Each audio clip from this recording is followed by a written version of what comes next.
A happy heart makes the face cheerful, but heartache crushes the spirit. Verse 15. All the days of the oppressed are wretched, but the cheerful heart has a continual feast. A continual feast. Who has a continual feast? The one that has a cheerful heart. Now, what is he trying to say here?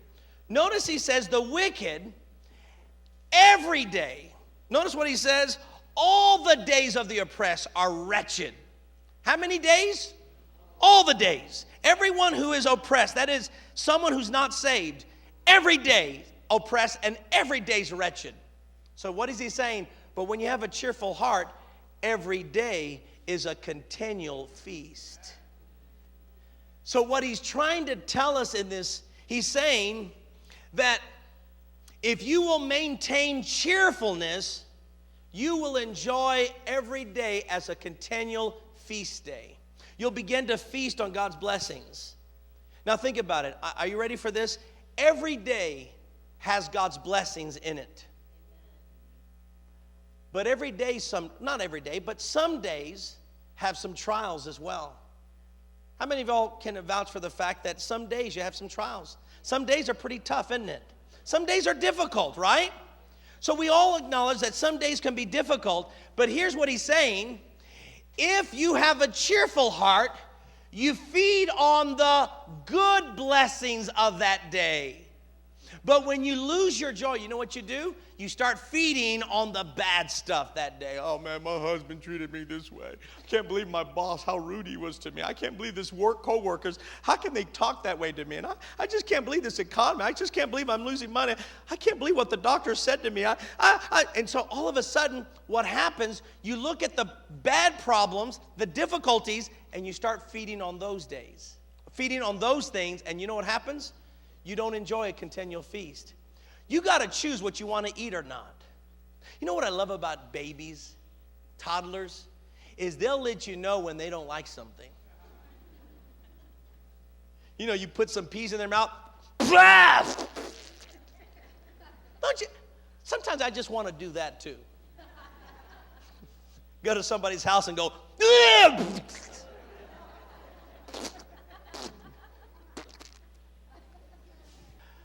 But, you know, babies, they'll tell you they don't want it. Because not everything you enjoy.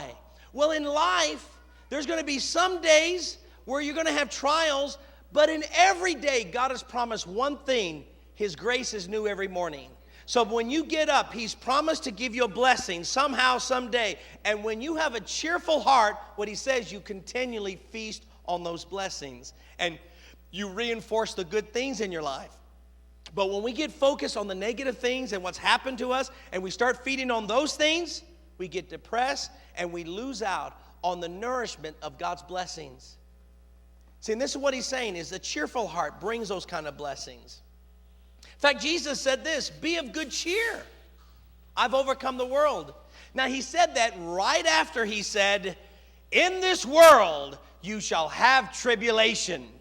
How many of y'all know that's true? But then he says, but be of good cheer.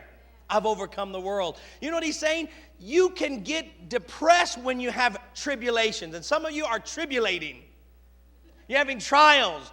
And you're feasting on those trials instead of being of good cheer and feasting on the feast of blessings in that day. Because every day is filled with the blessing of God. But we got to look for those good moments and start feasting on those good moments. Yeah, but Pastor, my husband came home to work and he's been a grouch. Well, thank God that you didn't get to see him for 8 hours. There was a blessing right there. No, I'm just telling you, focus on something good in that day. And many of us, we miss it because we're focusing on the thing we don't want to eat, but we chew on that. Instead of being like a child and, I'm not going to chew on that. I'm not going to think about that. I'm going to be of good cheer. Yes, there's tribulation. Yes, I have maybe bad news from the doctor. Maybe I don't have as much money as I used to. Maybe we're having some difficulties in our marriage. Maybe my children are a little bit rebellious right now. Maybe I'm going through some things. But you know what? A cheerful heart has a continual feast. Don't you wish you can eat all the time and not gain weight? That's what heaven's going to be like.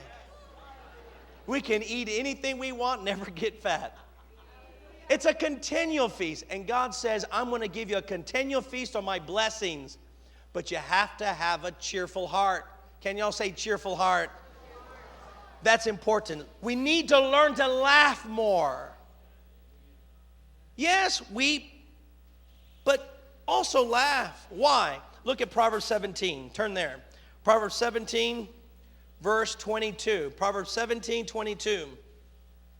It says, a cheerful heart is good medicine, but a crushed spirit dries the bones. You know, doctors are discovering the importance of laughter and joy. I read that St. Joseph Medical Center, one of the best cancer research centers, especially for children, they're one of the early hospitals to discover how important laughter is. So they built in their hospital what is called humor rooms. And what happens is if a patient needs a good laugh, they might take their children, they might go to this humor room, and they'll just watch cartoons or funny things, and they'll just get there and laugh without disturbing the patients. It's called humor rooms. Why? Because they know we need to maintain joy, because if we get depressed, our immunes don't work as well. If we get depressed, we get under stress, and stress can cause the onslaught of symptoms. Experts are learning that depression weakens our immune system. It increases our stress level. It increases our pain. You ever notice if you've had pain and you're laughing, you forget that you're in pain? Except, of course, if you had an incision on your stomach, then you're going to, don't make me laugh, you know? But outside of that, when we laugh, it does something. Doctors say endorphins are released in our bodies, and those endorphins work at masking the pain so that we don't feel so bad. Perhaps the most famous story of the healing power of humor is the story of Norman Cousins, who wrote the book, The Anatomy of an Illness. And in this book, he describes how he cured himself of a debilitating illness through the use of humor. He said that when the doctors diagnosed him of this debilitating illness, he remembered the passage, a merry heart doeth good like medicine. So what he did is he bought a bunch of films of the Marx Brothers. And he just got in his room and started watching movies of the Three Stooges. And there Norman Cousins just laughed and laughed. And after several days of laughing, there was no more pain. He went to the doctors and they could not find that illness. Norman Cousins was healed because he laughed his way to health. Well, that verifies the passage. A cheerful heart is good medicine. Can y'all say good medicine? There's bad medicine. There's medicine that makes you sicker.